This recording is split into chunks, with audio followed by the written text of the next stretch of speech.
Entonces, Bereshit 38 o Génesis 38 dice: por aquel tiempo Yahudá se apartó de sus hermanos. Ojo, mi traducción dice se apartó, pero no es correcto que diga se apartó. Ya vamos a ver en otras versiones, si alguien tiene por ahí algo diferente. Dejó su casa, fíjate, esa tampoco es la más adecuada. No, dice, la versión adecuada debería decir descendió, porque eso es lo que dice en el original. Bueno, sí dice aquí. Descendió, ¿no? Descendió. Fíjate, bueno, pues descendió de con sus hermanos y acampó cerca de cierto adulamita llamado Jirá. Digo, acuérdense que muchas son traducciones, otras son transliteraciones, ¿no? Pero en lo más fiel podríamos encontrar, que inclusive la que tengo yo no es tan fiel, es que descendió. Entonces, vamos a observar esto, ¿no? Es importante poner un pinchito ahí en esta palabra, descendió. Yahudá se va o se aparta, ¿no? Para iniciar su descendencia, pero fíjate lo que son las cosas, ¿no? Lo hace lejos del seno familiar. Y esto en el pueblo hebreo, en las costumbres hebreas, esto no es bueno, ni es normal. Inclusive no es normal que, imagínate, ¿no? El papá le consigue una esposa, siempre normalmente al hijo, y se casan y él lleva a su esposa a vivir a la tienda de sus padres. Tal vez hacen alguna ampliación, o si tal vez es muy grande, pues ya es muy grande, pero la idea era que la familia se haga una, que ella se vuelva propiamente hija de ellos y ellos la adopten como una hija, como sus padres. Entonces, aquí hay algo extraño, aquí hay algo que está mal. No extraño, es muy natural que esté sucediendo esto. Y se aleja del seno familiar de Jacob para hacer su familia. Y como bien dice el texto, se apartó de sus hermanos. Y como habíamos dicho en el original, Yarad literalmente significa descender. Inclusive se puede usar para caer en un estado. O sea, no caer de caerse, sino caer en un estado o pasar de un estado a otro. Como cuando decimos, cayó en depresión. ¿Entiendes? El estado óptimo en el que él se encontraba descendió. Tuvo una caída, por decirlo así. ¿Mande? No te entendí. Exactamente. Gracias, brother. Esa es la palabra correcta. Se degradó su estado. Él mismo se degrada. Entonces, gracias, brother. Entonces, Yahudá descendió de con sus hermanos. Y siempre que es usada esta expresión de descender, tiene que ver con un degradamiento espiritual, como bien decía Jorge, ¿no? Un degradamiento espiritual que se ve reflejado, obviamente, en la moral de este y en su comportamiento. Cuando tú te degradas espiritualmente, ojo que no es lo mismo que denigrarse, ¿eh? Cuando te degradas, cuando desciendes del estado en el que te encontrabas, hay cosas que empiezas a perder de vista, que obvias, que inclusive haces normales o normalizas, más bien, y empiezas a caer en el mundo, ¿no? Y tú te vas a dar cuenta cómo su comportamiento de Yahudá empieza a distorsionarse, al grado de que decide separarse de sus hermanos, decide separarse de con su padre e ir a Canaán. Ahora, él se va a ir a vivir a Canaán, ¿vale? Pero no como un ermitaño cananeo, o como un ermitaño hebreo que vive en Canaán. Él va a ir a hacer su vida a Canaán. Y esto es preocupante, ¿no? Yahudá decide separarse de sus hermanos y de su padre para vivir entre los cananeos con todo lo que ellos representan. La pregunta obligada es, ¿qué motiva a Yahudá a hacer tal cosa? Y se aceptan opiniones, ¿eh?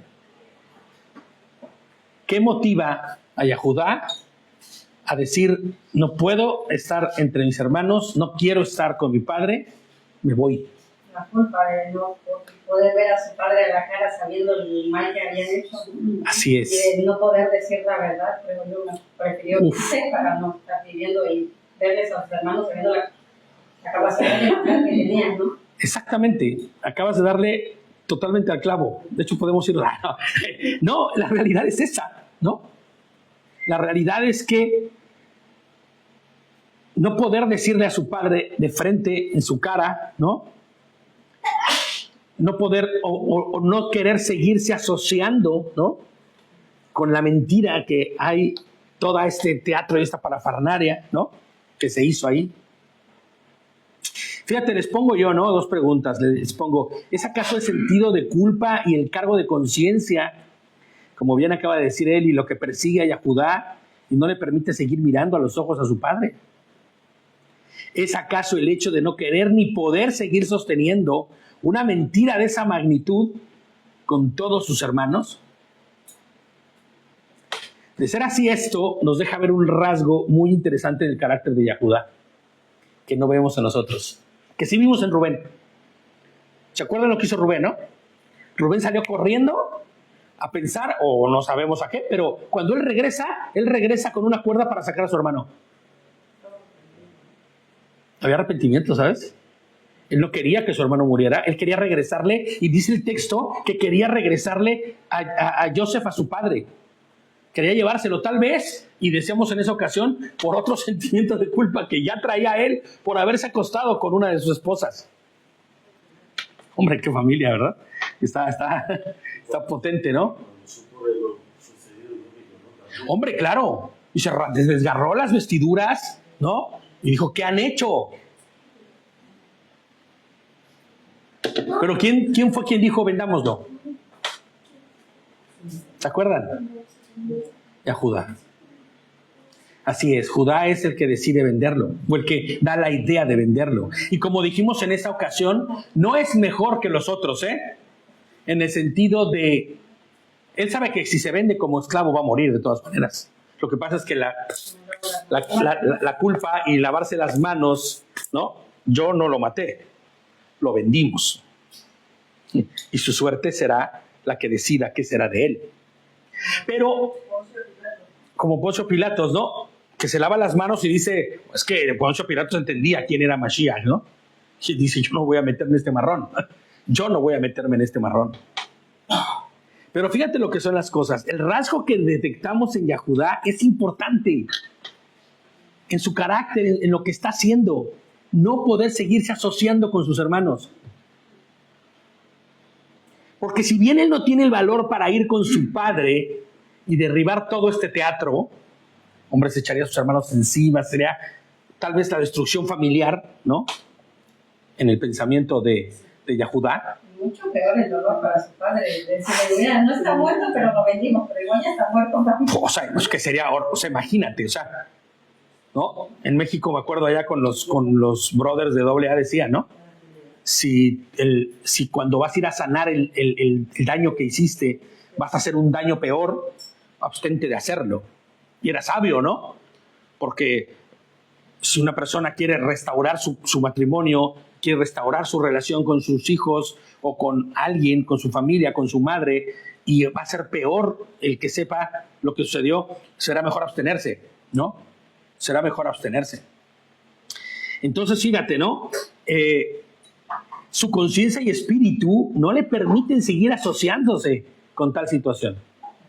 Y eso es algo que tenemos que tomar en cuenta. Y esto, dentro de la terrible forma del proceder de él y de sus hermanos, y sus formas, puede de alguna forma resultar loable. El hecho de tener arrepentimiento. Puede ver como entre tanta oscuridad, un rayito de luz que no se termina de apagar, que tintinea, ¿no? Y dar evidencia de que hay arrepentimiento. Yo creo que este hombre vive en una amargura brutal. De hecho, yo creo que el resultado de su familia, o su primer intento de familia, porque esa es la realidad, de su primer intento de familia es atroz. Es atroz. Es brutal, ¿no? Pero sobre todo les pongo, no solo de da luz de un arrepentimiento, sino de un profundo dolor que ya no le permite seguir donde están sus hermanos. Ya no puede más. Ya Judá se separa literalmente de ellos. Prefiere dar carpetazo, ¿no? Olvidar de alguna manera. Ya veremos que esto después no es así, aunque muchos judíos comentaristas dicen que él no entró con ellos fíjate nada más, ¿no? Él no entró con ellos a Egipto y que ellos fueron un remanente aparte, ya sabes, la historia judía queriendo poner a la tribu de Judá como por en alto de todo. La realidad es que todos entraron, todos salieron, de igual forma, ¿no? La historia nos cuenta que acampó cerca de cierto hombre adulamita, el cual no lo rechaza a Yahudá, sino que todo lo contrario. Yahudá se establece cerca de este hombre y este hombre tiene una relación cercana con él. Tan es así que más adelante inclusive le llama su amigo, ¿no? Que es su amigo con el que manda las cosas. Ya vamos a ver, esto no vamos a ver, lo partimos en dos partes el capítulo porque es largo y porque no tan largo, pero tiene muchas cosas que podemos mirar, ¿no? Inclusive podría decirse que era su amigo, ¿vale? Se convierte en su amigo. El verso 2 dice: entonces Yahudá vio a la hija de cierto cananita llamado Shua y se casó con ella y se unió a ella, ¿vale? Ahora fíjate lo que es esto. Cualquiera podrá decir: ¡ay, qué bien!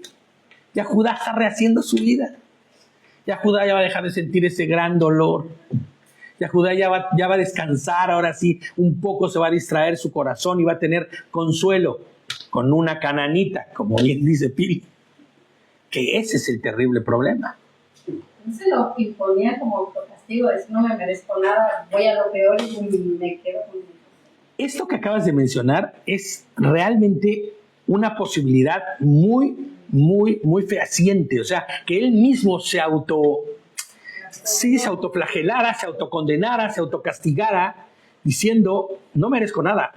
Pero fíjate cómo nada se escapa del plan del Eterno.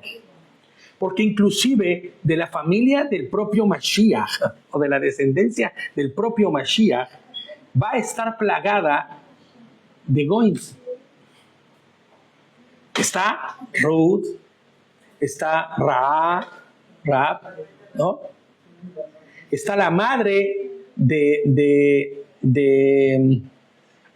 David, ¿no?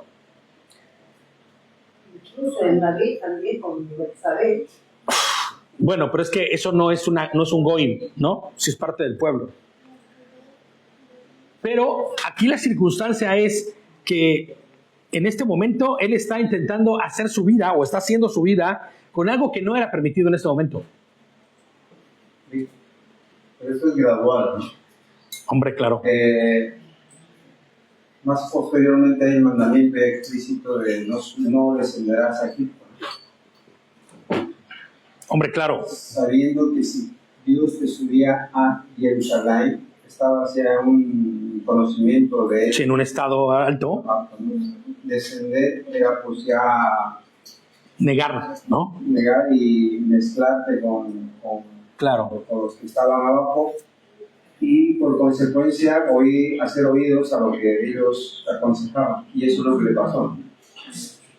Bajó de ese estado de quizá prominencia que Dios le puso en conocimiento de Dios, bajó, y la consecuencia fue oír a los que estaban ya alrededor. Así es. Yo les pongo exactamente eso. Las consecuencias naturales de la desobediencia y de hacer lo incorrecto terminan por tomar control de tu vida y hacer lo que hacen los que están a tu alrededor. Y terminas actuando como actúan los de alrededor. Ahora, había un mandamiento explícito de no te casarás o no te juntarás con cananeos. Hombre, explícitamente hablando como tal vez no, pero vemos cómo tanto Abraham como Isaac hacen lo necesario para que sus hijos no tengan estirpe o tengan familia cananea. Ahora, esto tiene una explicación. En el origen de lo que será el pueblo, el núcleo como tal de lo que será el pueblo, estamos hablando de una sola persona. Inicia con una sola persona. ¿Quién es? Abraham. Y Abraham tiene un hijo, un solo hijo, porque su mujer es estéril. Tiene un solo hijo. No podía permitirse el hecho en ese momento de que la descendencia del pueblo de Israel viniera de una cananea, de alguien descendiente de Canaán, del cual existe una maldición. Y recordemos que maldición no como las del mundo, sino un desinjertamiento, un descoyuntamiento con Adonai, ¿no? Por lo que hizo el propio Can y engendró a Canaán. Entonces, la realidad es que en este momento Dios va a usar todo, Elohim va a usar todo para sus propios fines y para que se cumpla con su voluntad. Inclusive esto. Y aunque no existía el mandamiento como después sucedió, y vamos a leerlo más adelante, ¿no? Sí que existía como una orden patriarcal el no casarse con los cananeos, no mezclarse con ellos, ¿no? La historia de su propio padre lo avala, la del abuelo, ¿no? Yitzhak, que su propio bisabuelo manda inclusive a su siervo más amado por una esposa para con sus parientes. Pero al parecer en este descenso de su moralidad espiritual, Yahudá decide, y es que es normal, olvidar inclusive la promesa de Hashem, porque olvida la promesa de Hashem a su descendencia. Y como bien decía Eli, muy bien puede ser una autoflagelación, un autocastigo, ¿no? De decir, yo no merezco nada, lo que hice no tiene perdón, no merezco nada, no valgo nada y no soy nada, ¿no? Pero veremos cómo Hashem, en medio de la decadencia de Yahudá, él hará que sus planes, les pongo yo aquí, se cumplan, pese a las malas decisiones de los portadores de la promesa, ¿no? El 3 dice, ella concibió, o sea, la esposa de Yahudá, y tuvo un hijo, y él lo llamó Y es curioso que diga que lo llamó ¿Saben qué significa Vigilante, observador, el que está atento, ¿no? Vigilando. Cuando normalmente, ¿no? Y es curioso porque ¿quién pone los nombres en el pueblo hebreo? No. Siempre el nombre lo pone la mujer al nacer el hijo. La madre es quien pone el nombre al recién nacido. Y el texto dice, ella concibió y tuvo un hijo, y él es quien le pone el nombre. Y le llama observador, vigilante. ¿Vigilante de qué? ¿Ustedes qué asumirían que Yahudá quiere que él vigile? Escucha y piensa en el proceso psicológico y mental de una persona que está en una caída como la que está teniendo Yahudá, o que se encuentra en un estado de depresión, en un estado de arrepentimiento, un estado, más bien no, de condenación, porque eso es lo que tiene, condenación. Se autocondena, le remuerde, ¿no? ¿Qué es lo que a Yahudá le interesaría que él observara y viera con detalle? Que no perdiera de vista. Bueno, en ese momento no existe la Torá como nosotros la conocemos, pero sí esa Torá oral que ha venido recibiendo del abuelo, del padre, del bisabuelo. Es muy probable que él esté poniendo este nombre porque él va a buscar que él sea un observante de lo que él no observó. Y es aquí donde se desprende el pensamiento de que Yahudá buscaría que sus hijos fueran celosos y observadores de la emuná aprendida de su padre Jacob, para que no cayera en el estado en el que él cayó y fuera quien él fue. Y buscará que su hijo fuera obediente a dicha educación. Pero aquí hay algo terrible que no podemos dejar de observar. Ellos viven en Canaán y tiene una madre cananea. Y nada nos hace evidencia de que la madre abraza la emuná de Yahudá. Nada nos hace observar eso. De hecho, muy probablemente el propio Yahudá empieza a dejar de observar las cosas como debería. Pero siempre la presión está sobre él, ¿no? Por este mismo hecho. El 4 dice, concibió ella otra vez y tuvo un hijo y lo llamó Onán. El nombre de Onán significa fuerte. Fuerte. De fuerza, fuerte. Por favor, la cosita que se cayó. Hay unos bichitos medio raros aquí. Gracias, hija. Hay unos bichitos medio raros. Y quitándome el bichito. Esperen un segundito, porque tengo que colocarme esto. Vale, perfecto. Ahora sí, perdón, Si pueden revisar nada más que se esté escuchando, porque acabo de hacer un cambio con el micrófono, acabo de abrir la cajita y puede ser que se haya perdido algo ahí. Solo para no quedarnos sin audio. Sí. ¿Sí se escucha, no? ¿Bien? ¿Ya lo checaste audiblemente, sí? Vale, perfecto. Entonces ella lo llamó fuerte, ¿no? Onán. Y ahí es donde te das cuenta de lo que está haciendo Yahudá, ¿no? Lo que él no es, lo que él no ha hecho, intenta nombrar a sus hijos con esas características. Está reflejando lo que él tal vez quiere que sean sus hijos y que él no ha sido, ¿no? Una vez más tuvo un hijo y lo llamó Shelah. Él estaba en Kesib cuando lo tuvo. Shelah significa petición. Qué curioso, ¿no? Qué curioso que el último hijo, o el que él considera el más pequeño, después de todo este proceso de tiempo, le llame petición. Y es que tal vez está orando al Señor, ¿no? Está buscando volver o regresar. Los hijos de Yahudá, Onán y Shelah, le nacieron en Bat-Shua, la kenanita, ¿no?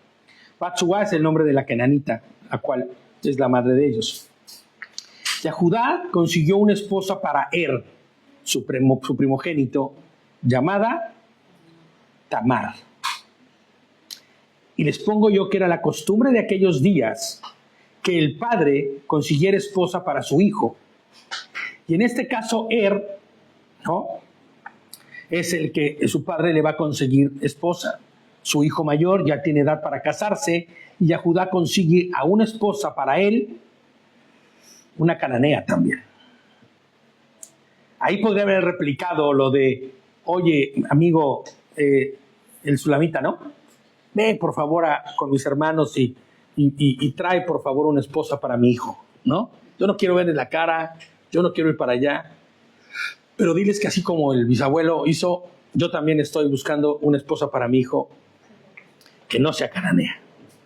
Pero no hace así. El problema es que él no hace así, ¿no? Sino le consigue una esposa igualmente cananea. El 7 dice, pero el primogénito de Yahudá, desagradó a Hashem. Y Hashem le quitó la vida. ¡Guau! Esto nos tuvo a mi mujer y a mí unas horas estudiando y buscando. ¿Cuál es la razón por lo que es muerto por el propio Hashem? Y posteriormente yo ya también estudiando solo, pasé mucho tiempo buscando cuál es la razón por la cual Hashem quita la vida de este hombre. ¿Qué podría haber sido tan terrible que decidiera Hashem quitarle la vida a Ahora, tenemos algo que en mi versión dice desagradó, pero en otras versiones dice que era malo, ¿no?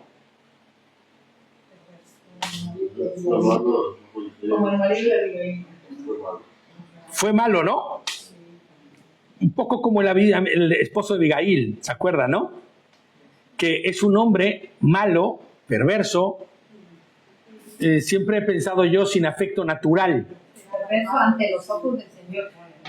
Ahora, ojo, esto es muy importante. Mira, Eli, un razonamiento bien chupucludo. Es que es muy importante que diga eso, que lo diga ante los ojos del Señor, porque igual ante sus padres no era malo. Igual ante sus padres no veía ninguna cuestión mala. Lo que estaba haciendo, lo estaba haciendo no deliberadamente, no abiertamente, porque a los ojos de su padre, él no es malo. No lo dice aquí, pero dice que desagradó a Hashem, que a los ojos de Hashem era perverso.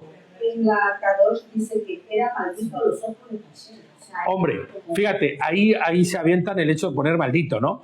Y entendiendo que maldito es separado. Y eso nos puede dar mucha luz también. Porque, ¿qué falta puede ser tan grave para que Hashem le quite la vida? No podemos olvidar algo. La posición de es muy delicada. ¿Por qué es delicada la posición de como primogénito? Porque es de quien se espera que sea quien se quede en el lugar de Yahudá. Es el que se espera que siga y continúe con el linaje. Hay muchos ojos puestos sobre él. Hay la primera palabra, o sea, la primera vez que sale ese malo, la traducción de Ra, Ajá. en hebreo, es con relación al Tob y el Ra de Satanás en el paraíso. Sí. Da a entender que este hombre siempre se inclinaba hacia Ra. Hacia lo malo, exactamente. Por caía de la boca la misma serpiente. Sí. Y en los Salmos, en el capítulo 1 habla del Rasha.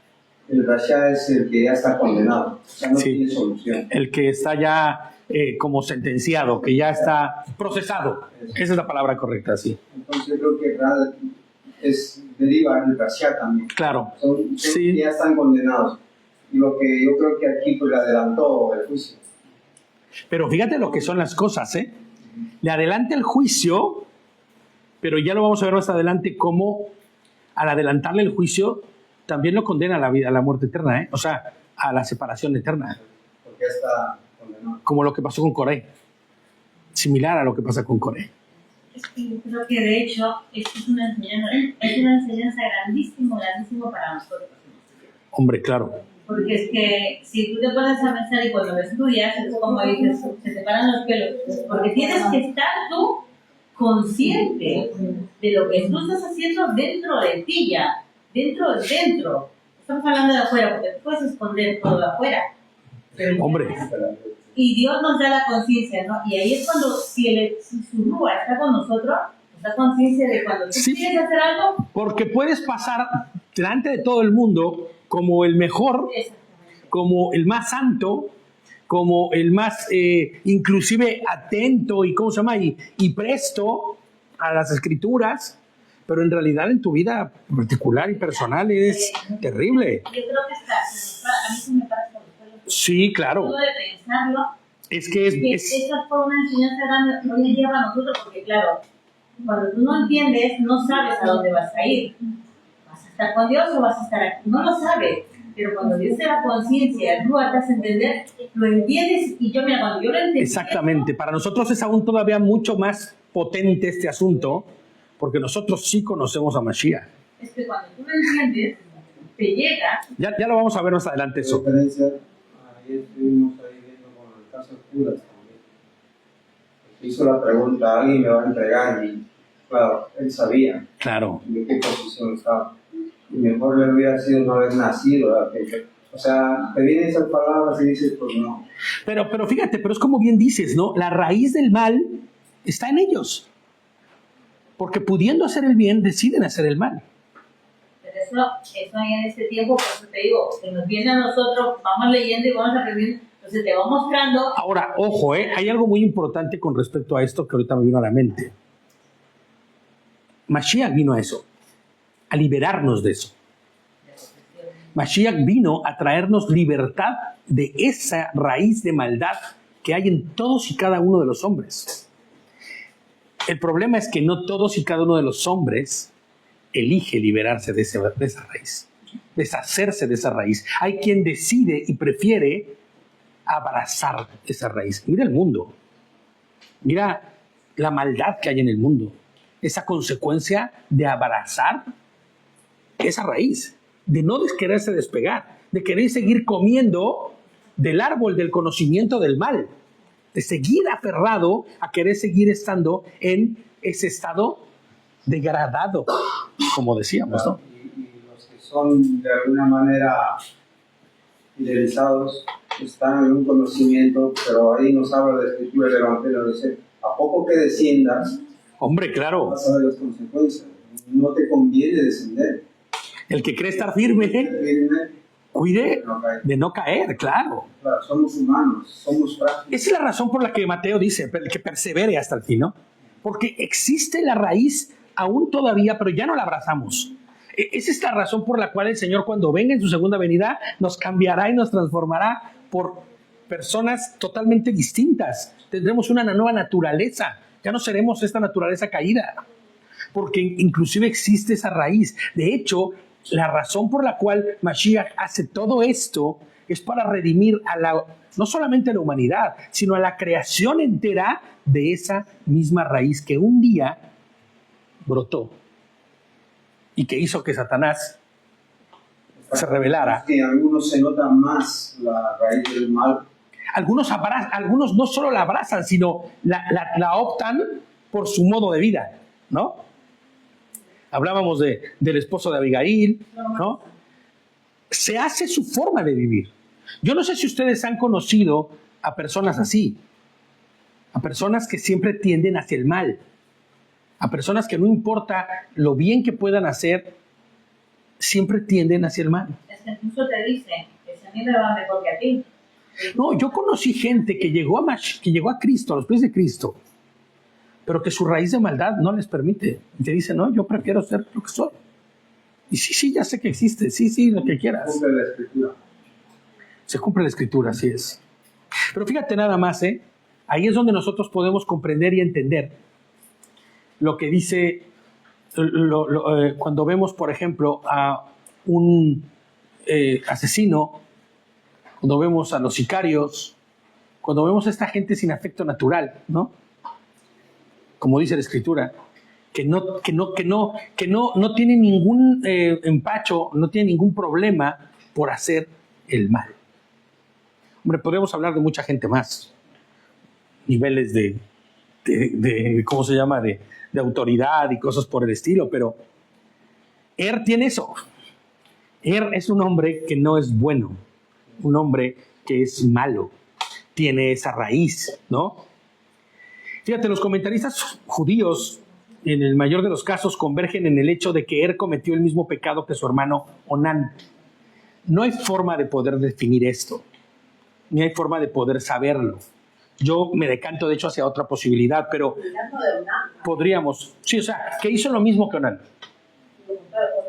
No, vale. O sea, que para que sea claro, lo que pasa es que el pecado de Onán sí es conocido, ¿vale? O sea, sí sabemos por qué Hashem le quitó la vida a Onán, porque la escritura lo dice. Pero en el caso de solo dice que fue malo a los ojos, que fue desagradable, que no fue correcto a los ojos de Hashem, ¿no? Era como una capa escondida, ¿vale? Era como escondido que no... Pero los comentaristas judíos sí dicen que fue el mismo pecado, ¿no? Pero con motivaciones distintas. Inclusive citan el hecho de que se negaba a embarazar a Tamar por el hecho de que él pensaba que Tamar perdería su belleza si se embarazaba. Se iba a poner fea, ¿no? Hombre, no sé, yo creo que no va por ahí, ¿no? Puede ser también que negar al Señor, blasfemara, porque ese es el pecado mortal, el pecado que no se perdona. Es que va más por ese lado. Va por ese lado que algo físico. Porque ya cuando eso es negar la vida es en contra. Claro. Pero fíjate, esa es la razón por lo que el pueblo judío dice que se había puesto en contra del propio, plan del Eterno para con el hombre, ¿no? Ahora, de primera fuente, el pecado de está envuelto de egoísmo y carnalidad. pues él prefiere su deseo sexual y carnal que los mandatos y demandas hechas previamente por Hashem, ¿no? O sea, él prefiere, si pensando, vamos a tomar esta opción que dice los comentaristas judíos, o el pueblo judío afirma o asevera, que fue porque que quería conservar la belleza de su mujer. Bueno. A ver, Satanás no sabía de dónde, la raíz de la promesa. Claro, no, era desconocida para él. Querían truncar, de alguna manera, querían truncar por donde venía la raíz de la promesa. Claro, claro. Hombre, es que es un hecho, ¿no? La promesa de la raíz viene de Judá, pero esto no es algo dicho todavía, nadie lo sabe.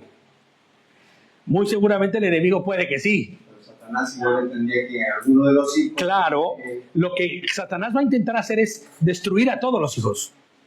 Hombre, a Israel, exactamente. Por eso cuando le fractura su caderita a Jacob, ¿no? Le dice, ya no te vamos a buscar a ti, vamos a buscar a Israel. Tú no eres útil.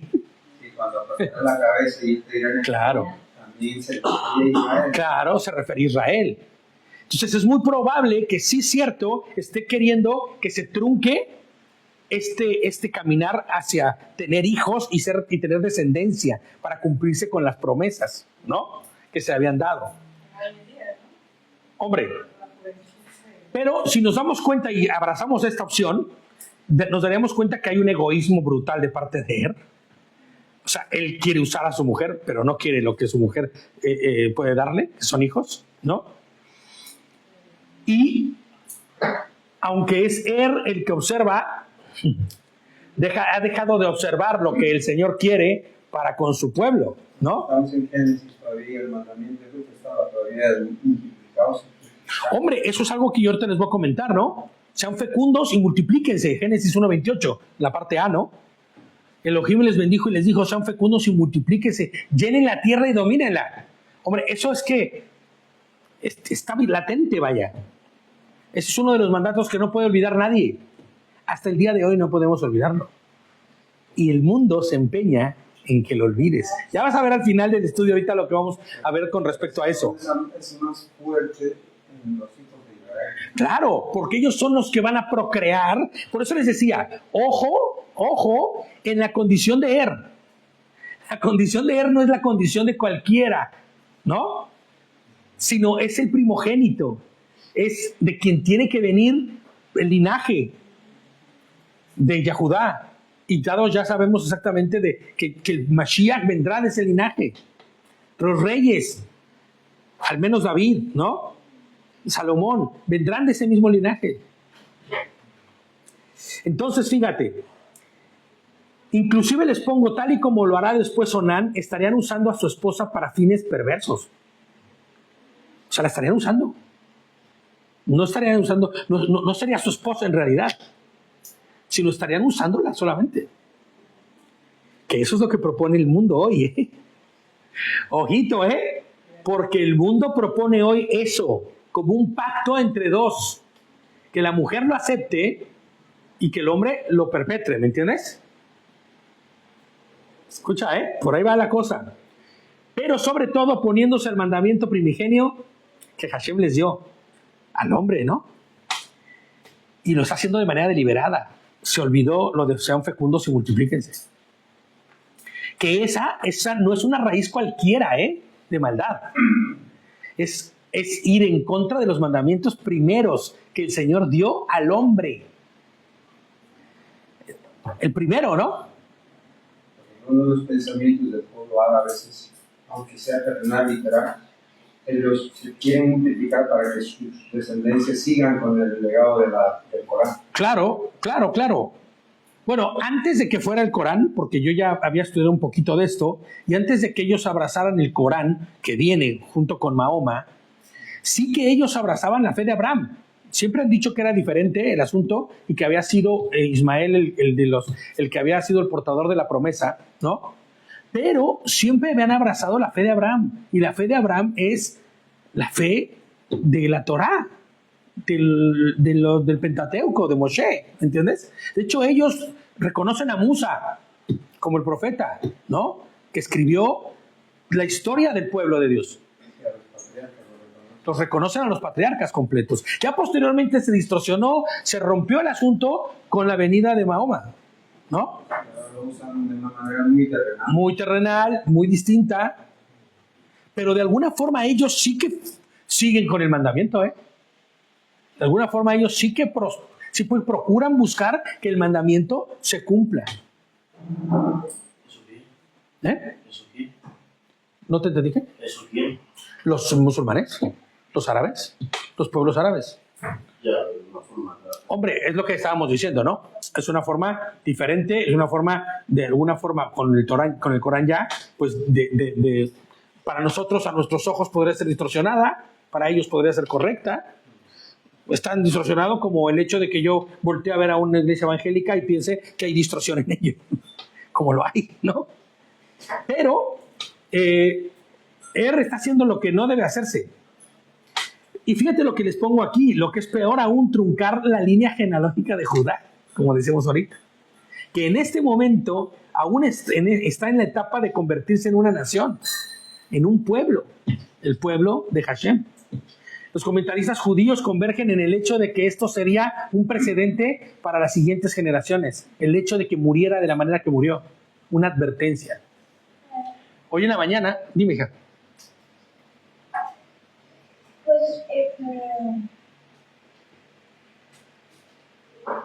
Bueno, ahorita me lo comentas. Ahorita me lo comentas. Ok. Hace rato estaba yo bañándome en la mañana y venía a mi mente el hecho de pensar y decir, porque pensaba en esto de la advertencia, ¿no? De este punto de decir, esto fue una advertencia, o sea, queda como un precedente de lo que sucederá si haces. Entonces yo decía, hombre, las peores atrocidades de la historia han sucedido así, ¿no? Como precedentes para que las demás generaciones sepan lo que no deben hacer. Y no está nada lejos de la realidad. Esto realmente puede ser un precedente que, fíjate, tristemente su hermano no ve. Su hermano no entiende. Realmente no vemos, ¿sí? Porque si por lo menos tuviéramos una pizca de verlo, no sería lo que haríamos. Hombre, claro. Bueno, estamos llamados a mirarlo, ¿no? A no seguir en la oscuridad, por decirlo así. Ahora, pero hay otras muchas formas de poder entender esto. Hay otras muchas formas de poder mirar lo que sucedió con Er. Y una de ellas es el hecho de que Er nació en Canaán. Y eso es de lo que yo me decanto. Un pueblo idólatra. Y con su madre, que es una cananita, quien seguramente enseñó sus tradiciones y costumbres, deidades, ritos, situaciones. Ahora entiendo la conciencia de Judá en ese momento. ¿Cómo se sentiría? Porque ya al principio falló. Se casó con una cananita. Sus hijos vienen de una relación ilícita. Sus hijos están muriendo a causa de no se sabe. Pero fíjate, pero es como decía Eli, su situación se degrada tal por su autocondenación que deja de observar, deja de mirar. Tú te vas a dar cuenta cómo, ya no lo vamos a ver ahorita porque vamos a ver la mitad del capítulo, pero en el siguiente capítulo se degrada de tal forma su condición cuando muere su esposa, que inclusive va con una prostituta. O eso pensaba. Y con una prostituta ritual, que es peor. ¿No? Entonces, porque entendamos que en Canaán había prostitutas rituales, que significaba que en el templo había prostitutas del templo, de las cuales ellos iban a tener hijos y después iban a ser entregados. ¡Qué brutalidad! O sea, ¿en cabeza de quién cabe? Pues sí. Judá está con una distorsión brutal, ¿no? Los hijos también, ¿no? Porque imagínate, tu padre te dice, haz esto, sigue esto, y tu madre por otro lado te está diciendo, haz esto. ¿Qué estabilidad vas a tener en esa? Y te voy a decir algo.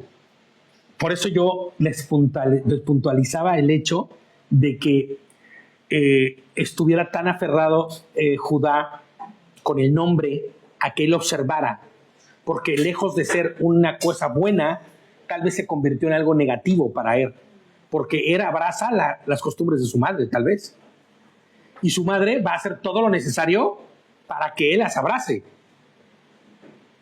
¿no? Con un hombre que no está firme en la emuná, ¿qué esperas? La mujer es quien toma las riendas. La mujer es quien toma el control de la educación de los hijos. En hebreo, la raíz de él es re, es malo. Claro. Sí, malo. Hombre, es que lo que decimos, esa raíz se hace manifiesta, pero ¿qué tal, Shalom? ¿Qué tal si en esta raíz te presento yo el satanismo? ¿Qué tal si teniendo esa raíz te presento la brujería? Claro, es más, va a ser duro, pero es real. ¿Qué tal si con esta raíz y tú caminando supuestamente te presento la Kabbalah? Es lo mismo. Vas a descender aún más todavía y vas a dar rienda suelta y va a brotar esa maldad que hay en ti. Por eso Mashiach decía, cuidado con lo que oís, cuidado con lo que miráis, cuidado con lo que tocáis. Claro. Es más, si tu ojo es cuestión de pecado, quítatelo, sácalo. Si tu mano, córtala. O sea, imagínate lo agresivo que está haciendo. No está diciendo quítate la mano, ni sácate el ojo. Por ejemplo, en la parasha de esta semana, si uno de tus compañeros, un soñador o alguien te hace ir en pos de dioses, no tengas compasión. No tengas compasión de él, exactamente. Ni nada. Y allí Mashiach nos dice, si tu ojo... Eso, claro. O sea, que es fuerte lo espiritual que hay en la... Y te das cuenta que está sucediendo. ¿Y cuál es el resultado? Va a morir. O te mata o... Ahora, la muerte espiritual es la primera, pero después viene la muerte física. Y cuando tú mueres espiritualmente primero y después viene la muerte física, no hay quien te quite ya la condenación, ¿me entiendes? Tenga misericordia de ti, pero... Hombre. Sí, por eso, por la ecuación al revés es terrible, porque la ecuación es, si hay muerte espiritual primero y después mueres, ya valió, ¿no? Ahora, si hay muerte, si no hay muerte espiritual, sino que tu espíritu es avivado por el Señor y después mueres, hombre, hay esperanza. La forma de morir sí tiene que ver, ¿no? Entonces, fíjate, ¿no? Llevando a Era a decantarse por la adoración a cultos paganos, olvidando a Hashem, despreciando el pacto del cual su descendencia y su familia eran portadores y están incluidos, ¿no? Ahora sí, hija. Es que muchas personas, o sea, los hombres, las mujeres, no sé por qué la gente hace esto, pero hombre con hombre, mujer con mujer, claro, adorando a dioses. La pérdida del afecto natural hacia las cosas del Señor, pero no solo eso, sino ir y distorsionar todo lo que tiene que ver con lo que el plan del Señor ha hecho, ¿no? ¿Quién sabe? Fíjate lo que está diciendo la pequeña, ¿no? ¿Quién sabe qué estaría haciendo él? O sea, si te das cuenta, fíjate, ya con el comentario de ella, te das cuenta que puede haberse ampliado el rango de cosas que podía haber hecho que iban en contra de la voluntad del Eterno. Dime. Y también, ¿sabes la típica historia de infantil de que nunca tienes que seguir a desconocidos en el coche, ¿no? Porque hacen brujería. Claro. O sea, los matan y eso, la verdad, si se meten conmigo... Bueno, pues sí, es el mal. Es el mal. Es el mal. Es el mal en su máxima expresión, en todos los sentidos. Ahora, con este abanico así de posibilidades abierto, ahora podría haber estado haciendo cualquier cosa. Inclusive podría haber habido homosexualidad en la vida de él. No lo sabemos. Podría haber estado haciendo todo. ¿Mande? Podría haber estado haciendo todo también. O podría haber estado haciendo todo. ¿Qué es lo que normalmente sucede cuando una persona se degrada y se pierde? Podría haber estado haciendo un culto ya abierto, ¿no? ¿Y sabes qué pasa? Que esto el Señor no lo va a permitir. Los planes de Hashem no serán truncados por el egoísmo y perversidad del ser humano.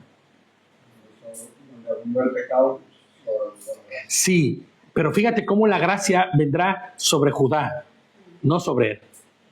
Porque él está ejecutando deliberada y abiertamente lo que no debe haber ejecutado. un padre que el Señor le dio me habría dado muchas oportunidades. Seguro que le dio muchas oportunidades a él, pero él en su forma de vivir, o sea, hasta el punto que el Señor te diga hasta aquí nada más. O sea, esto no sucede de la noche a la mañana, ¿me entiendes? El Señor no decide, bueno, ya no me cayó gordo, quítenlo. No. Y como bien dice mi mujer, muy probablemente tuvo muchas advertencias. Inclusive el pueblo judío dice que Judá le reprendió muchas veces. Pero que como ya era como harina de otro costal, por decirlo así, ya era su matrimonio, él ya no podía meterse tan abiertamente.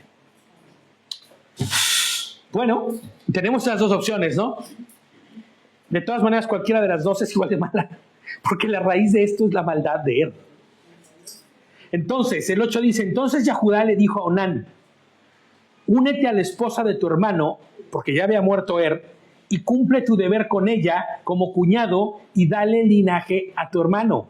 Él, te das cuenta que Judá sigue luchando por preservar el linaje, pero no solo el linaje, las tradiciones, las costumbres y las ordenanzas que ha aprendido. ¿No? Porque el levirato, aunque existía también en los pueblos de cananeos, este levirato, lo que está sucediendo ahorita era el preservar el linaje a través de eso. Él podría haber dicho, no, pues ya estoy perdido, ya no quiero nada. No, él se aferra también a esto. Y entonces le dice, ¿no? Cumple tu deber como cuñado con ella y dale linaje a tu hermano. Ahora, ¿tú crees que Onán era mejor que Er?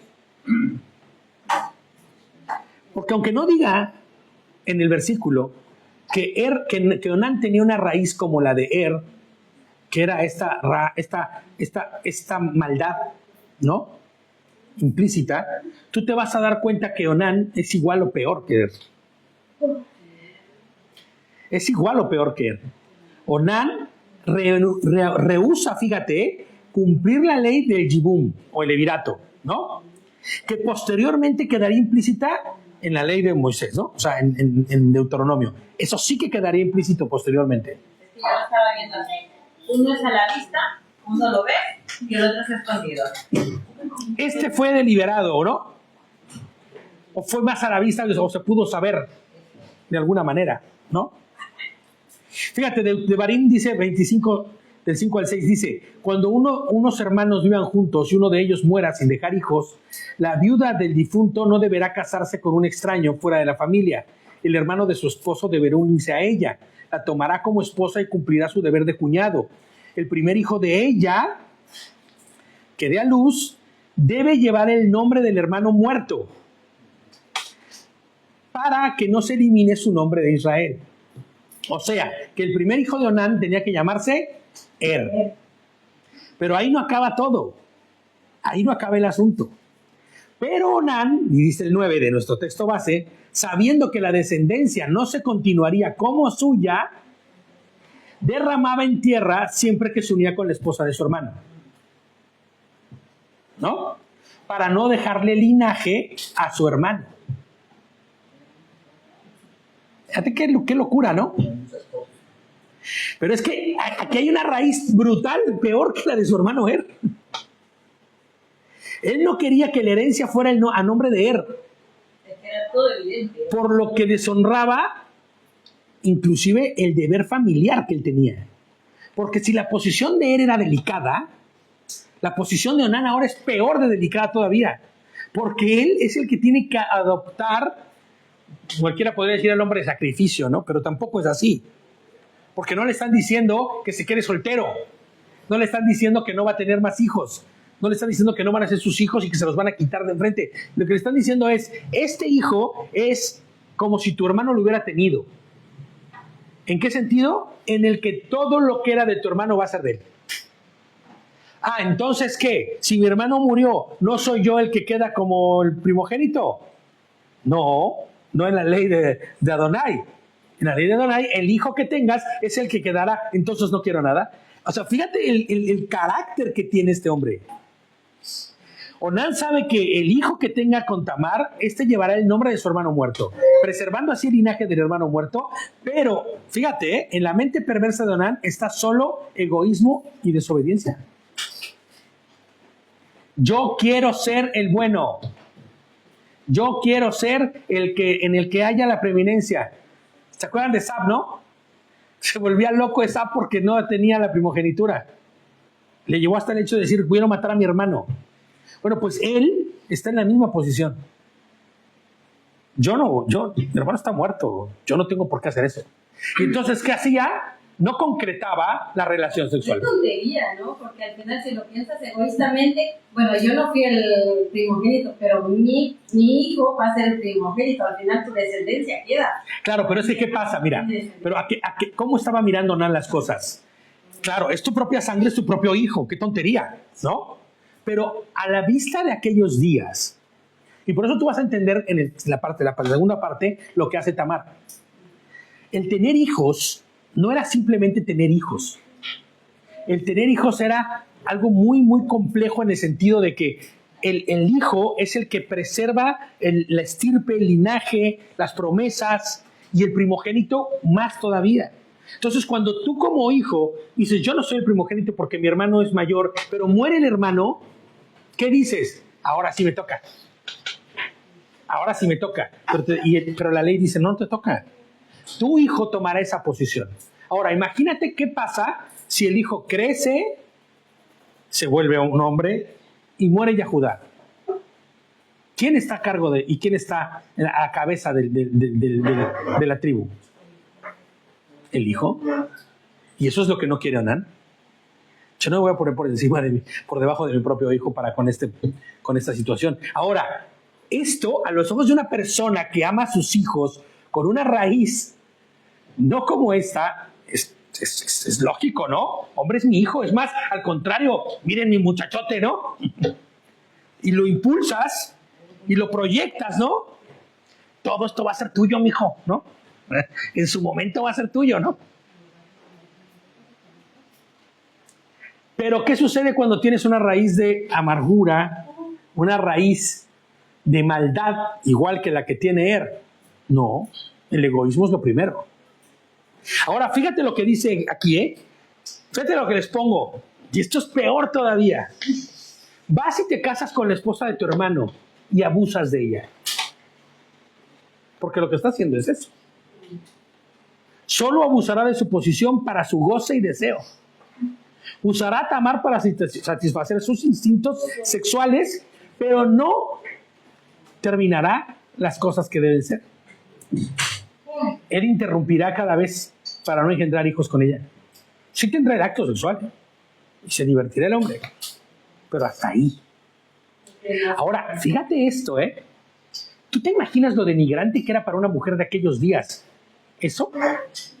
Porque para la mujer de aquellos días, que no debería cambiar tampoco al día de hoy, tener hijos era el cumplimiento como mujer, ¿no? Del para cuál fue hecha también, del plan de Hashem. Por eso una mujer que no podía tener hijos era tan mal vista. Era hasta repudiada, ¿no? Por los maridos. Las mujeres que no podían tener hijos. La mujer fértil, la que le daba muchos hijos, era la mujer. Por eso la pelea entre las esposas de Jacob. ¿Por quién le va a dar más hijos? ¿Quién es la mejor mujer? Ahora imagínate que esta mujer sí puede tener hijos, pero el marido decide que no los va a tener con ella. La maldad de él es aún peor todavía.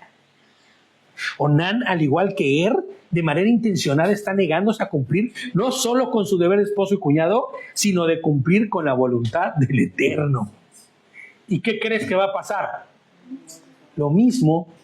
Y ahí es donde, ahorita que estabas diciendo, Gerson, el hermano no tiene la manera de mirar.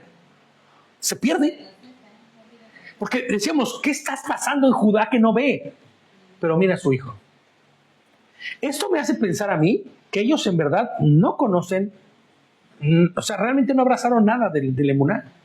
No tienen un emuná hacia Hashem. Tal vez su emuná y su creer y su conocer está hacia otro lado. Lo que hizo desagradó a Hashem y le quitó la vida también. A Onán. Ahora, imagina a Judá en ese momento. Ya envuelto en un pueblo, envuelto en la tradición, en la cultura cananea, ya envuelto en toda esta parafernalia ¿cómo se llama? Supersticiones, supercherías le llaman, ¿no? Y todas estas cosas. ¿Qué es lo primero que pensaría? La causante de que mis hijos mueran no son mis hijos, es ella. Claro, es lo primero que pensaría. Ella es la culpable. Porque hasta que no llegó ella, no se murieron mis hijos. Ahora, ¿cuál es la razón para que estos hombres mueran? ¿Mande? La viuda. La viuda negra, ¿no? Sí. Se convirtió en la viuda negra en ese momento, ¿no? Estos hombres perversos ignoraron deliberadamente a Adonai y olvidan que sus vidas forman parte de un plan mayor. Y eso es lo que a veces nosotros no entendemos, ¿eh?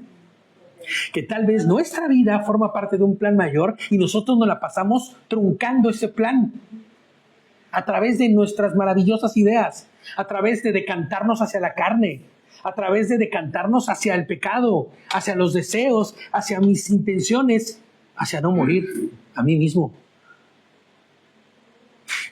Ahora que he estado en el proceso de empezar con los ayunos, ¿no? Si sabes lo que sucede cuando empiezas a ayunar, ¿no? El proceso que empieza en tu cuerpo, ¿no? Autofagia se llama, que es la de reconstruir por dentro de tu cuerpo. Pero fíjate qué curioso, ¿no? Cualquiera podría decir, pues come para que tu cuerpo tenga con qué reconstruir. Aliméntate, come sanamente. No. Tienes que negarte. Tienes que empezar a negarle el alimento a tu cuerpo para que entonces tu cuerpo empiece a restaurarse en esta famosa autofagia. Qué sabio es el Señor al mostrarnos en las cosas naturales las verdades espirituales. Tienes que negarte a ti el alimento físico, ¿a qué me refiero? No al que comas o no, sino lo que satisface tu ego, tu soberbia, tu orgullo, tu carne, para que entonces puedas empezar a cumplir el plan o formar parte o hacer tu parte en el plan del Eterno. Es tremendo. ¿Qué hicieron ellos? Pero te has dado cuenta que es una disciplina. Hombre, claro que es una disciplina. Cuesta mucho porque ya estás acostumbrada a una vida de malvivir, de mal comer, de lo que tú quieres. Si quieres hacer una disciplina, te cuesta. Porque claro. Tengo que comer, no puedo. Ahora, escúchame, si es una disciplina y cuesta trabajo en lo natural, ¿cuánto más en lo espiritual? Dejar de ver, dejar de escuchar, dejar de leer, dejar de hacer las cosas que pervierten mi mente.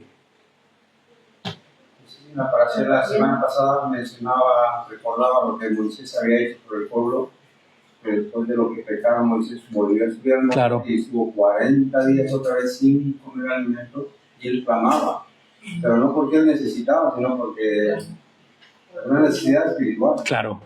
Porque estaba viendo cómo se denigraba el pueblo abajo. A la mínima que se dio la vuelta, ¿no?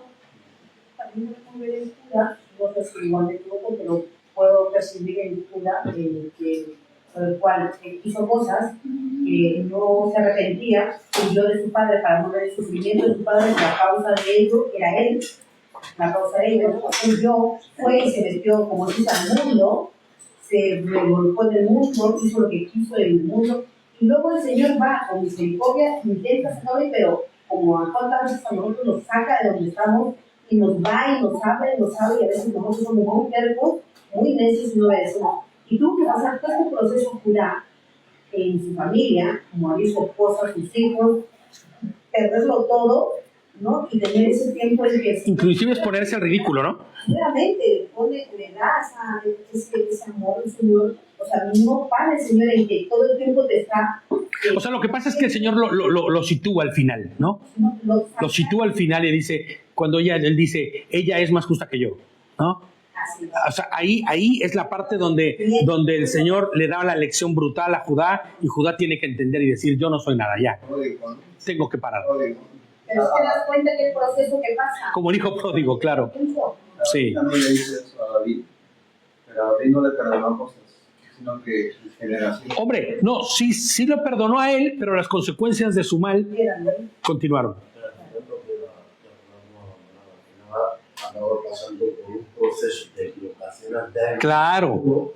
Pero andaba aprendiendo. Aprendiendo, porque al final lo dice él. Cuando él dice, ella es más justa que yo, él reconoce, porque lo que dice es, quémenla, ¿no?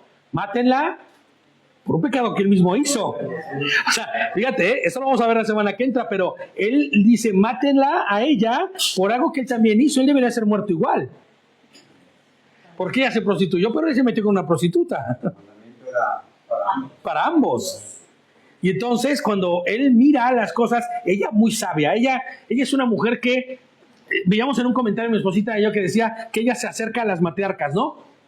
De una manera así un poquito, así como que coquetea con las matriarcas, en el sentido de buscar hacer permanecer la voluntad del Eterno, con lo que ella hace, bien o mal, como lo hizo Rivka, como la propia Rivka lo hizo, ¿no? Pero no era su propio deseo, ni solamente su propia intención, sino era buscar que se cumpliera la voluntad del Eterno. Por eso decíamos, ¿no?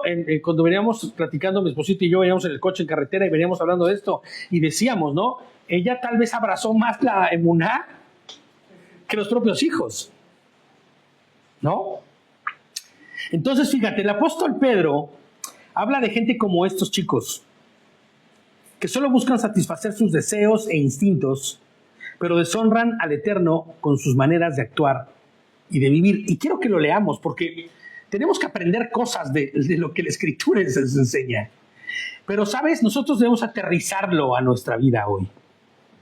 Porque pareciese que el mal de Onán, de hecho hay una definición de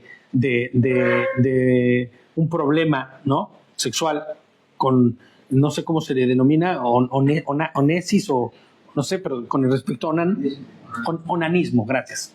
Con el onanismo, ¿no? Que se refiere a la misma acción que lo que hacía Onán, ¿no? Y que hoy esto se ha normalizado de una manera brutal. Hoy no pasa nada si esto sucede.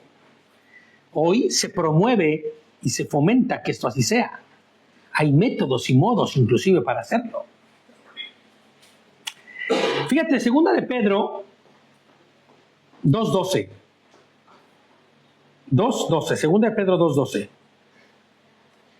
Y digo, me encanta porque Pedro, Kefa, no se corta nada para decir lo que tiene que decir, ¿no? Bueno, ninguno de ellos, creo yo, en su momento, llegado el momento. ¿Segunda de Pedro? 2. Y vamos a hablar el 12 al 15. Vamos a leer el 12 al 15. Dice, estas personas son como bestias sin razón, que nacen para ser capturadas y destruidas. Condenan cosas que no conocen y serán destruidos como animales.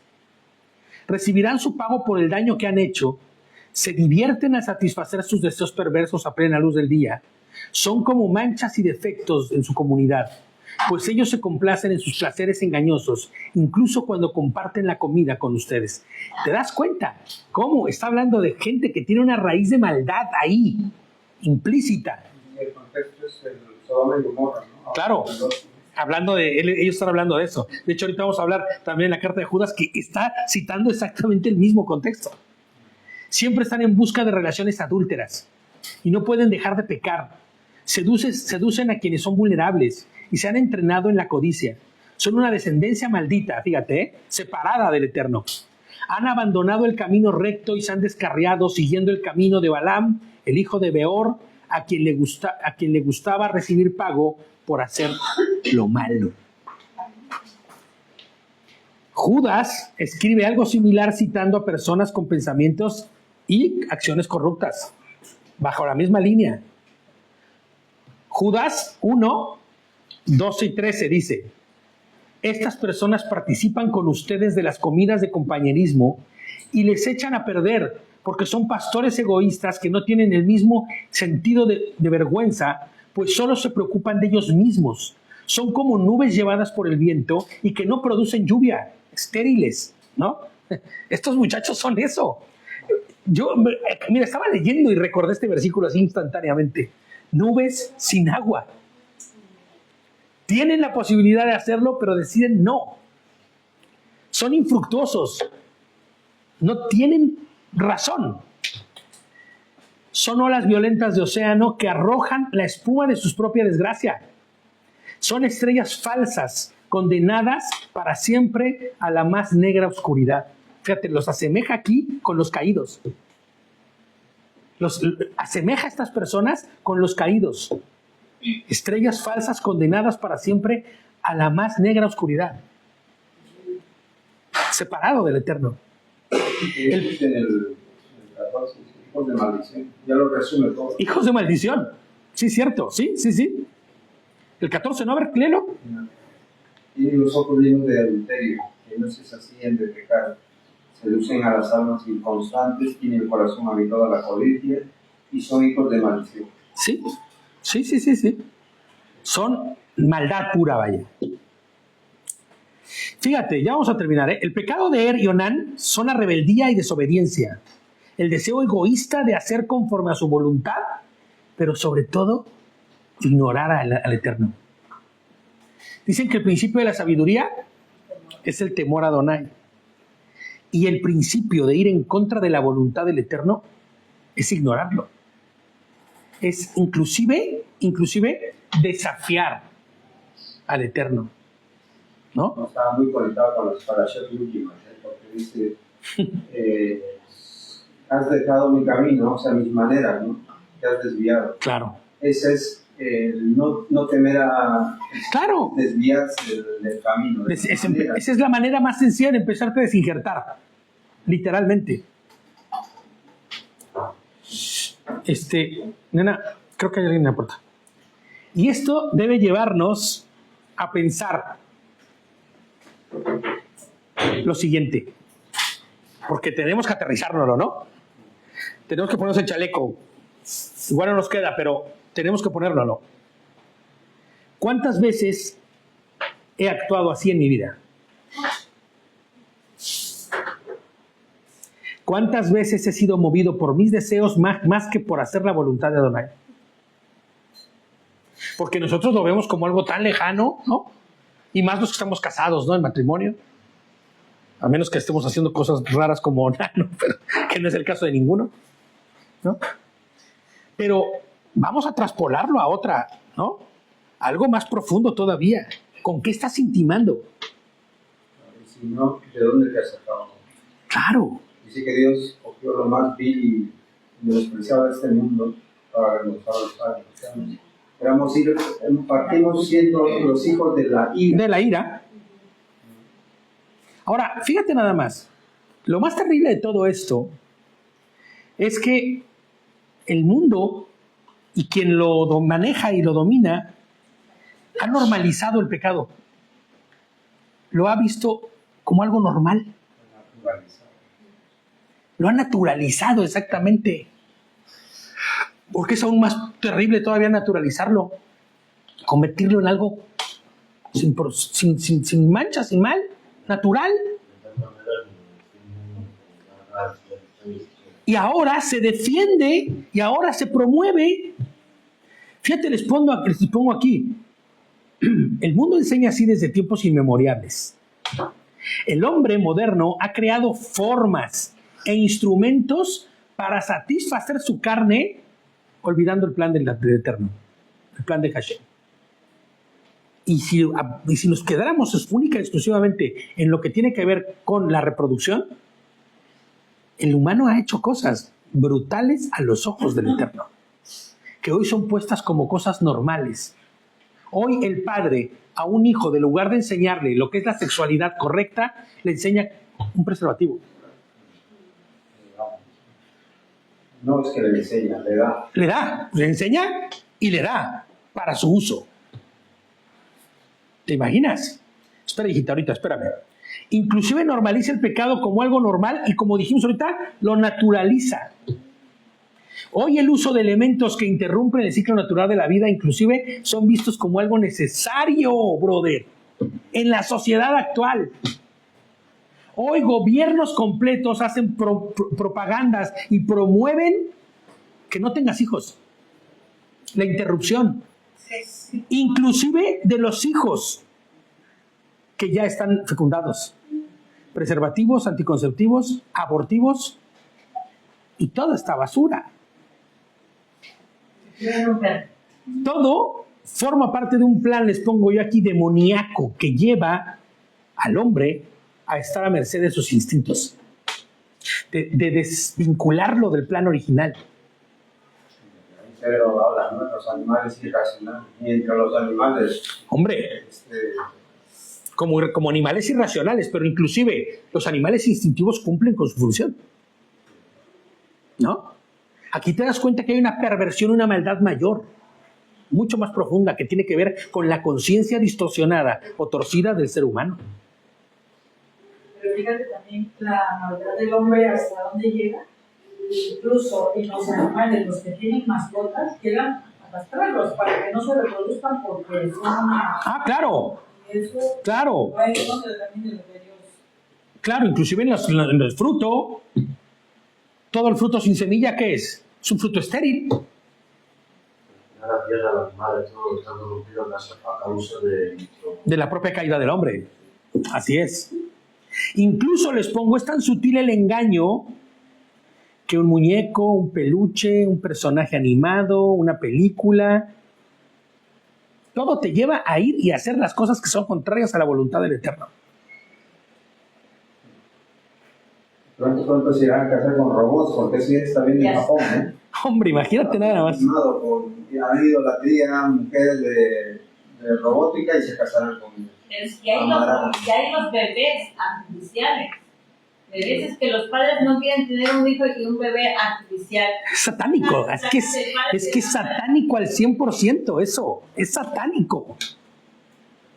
Es yo quiero, yo deseo, yo soy el centro, yo soy Dios.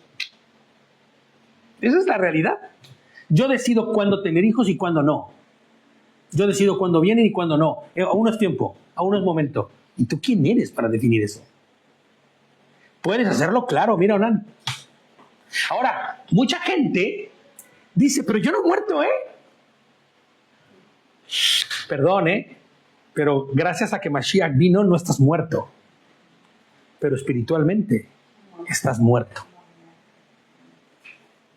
Acuérdate que cuando el Señor vino, muchos de los castigos que se aplicaban directamente al momento en un pecado dejaron de ser. No porque no los tengas, sino porque, como dice la palabra, se acumula ira para el día de la ira. Y todo se pagará al final. No es que no se te considere, no es que tú no digas, ay, no, este pecadito, mira, yo sigo pecando, yo estoy adulterando, mira, nadie ha muerto, ¿verdad? Vale, nadie ha muerto. Pero en el último día, cuando seas resucitado para recibir juicio, te vas a dar cuenta de todo lo que sucedió. Todo lo que, ¿cómo no habrá uno solo que no haya sido tomado en cuenta? Un ejemplo, una vez, vas al supermercado y pasan los productos. Pero alguien tiene que pagar eso. Claro, al final alguien va a tener que pagar eso, por largo que sea el... No te omite ni te quita el que tengas que pagarlo. Qué buen ejemplo ese. Está buenísimo eso. Fíjate, ¿no? Y terminan entregándose a adoraciones que sin ni siquiera saberlo, lo hacen. Hoy hay corrientes completas que promueven que una mujer no debe tener hijos, como parte del valor que ella tiene por ser mujer. Que inclusive, aún teniéndolo, puede decidir no tenerlo. Siempre recuerdo esa parte de una entrevista que le hicieron a una chica que estaba en una manifestación así muy candente y decía pro aborto y todas esas cosas, ¿no? Y le dice, oye, ¿y tú, si tú embarazarías, abortarías? Claro, si no es mi decisión. ¿Y si es una niña? ¿También? Porque entonces, ¿qué derecho tendría ella como mujer? Ya se quedó en jaque, se enojó y se fue la chica, ¿no? Así de inverosímiles. Fíjate, ¿no? Y Onán se deshonraron a sí mismos, porque eso fue lo primero que hicieron, deshonrarse a sí mismos. Deshonraron a su padre, deshonraron a Tamar, ¿no? Pues la usaron, pero sobre todo deshonraron al Creador. sea, su vida fue una vergüenza, para que me entiendas. El problema de esto es que cuántas personas al día de hoy no viven esa misma vergüenza y hoy, a causa de lo que la sociedad ha hecho, ni siquiera lo entienden o lo saben. Ni siquiera se dan cuenta que están viviendo bajo una vergüenza brutal de deshonra hacia sus propios cuerpos, hacia sus mayores, hacia sus padres, hacia la sociedad, hacia el plan de Dios. Ese es el verdadero plan del enemigo. El enemigo no se te va a presentar, lo hemos dicho muchas veces, como ¡wow! Un demonio brutal que te va a perseguir y tú aterrado ahí en tu cuarto, en la esquinita, queriendo que te van a matar. No. Se va a presentar como lo más atractivo que tú desees para perderte. Todo aquel que habiendo conocido decida vivir actuando conforme a sus deseos e instintos, ignorando la gracia y la misericordia de Hashem, es apto y va a recibir la retribución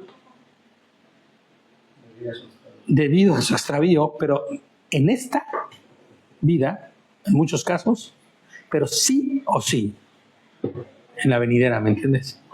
Bueno, no en la vida venidera porque ellos no estarán ahí, sino en el juicio del último día, en la muerte segunda.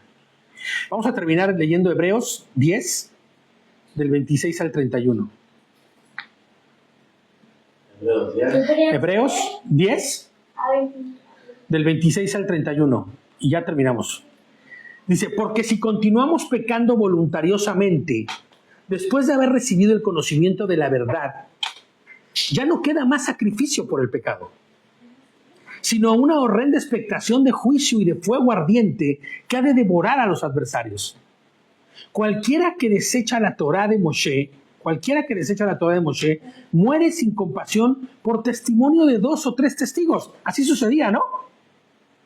¿Cuánto más castigo, dice, piensan que merecerá el que haya pisoteado a Mashiach, el hijo de Elohim, dice, y haya considerado de poca importancia la sangre del pacto por la cual quedó santificado y haya insultado al Espíritu de la gracia? Habiendo pisoteado el sacrificio de Mashiach. Porque conocemos al que ha dicho, mía es la venganza, yo daré la retribución. Y otra vez, Hashem juzgará a su pueblo. Y el 31 termina diciendo, horrenda cosa es caer en las manos de un Elohim vivo.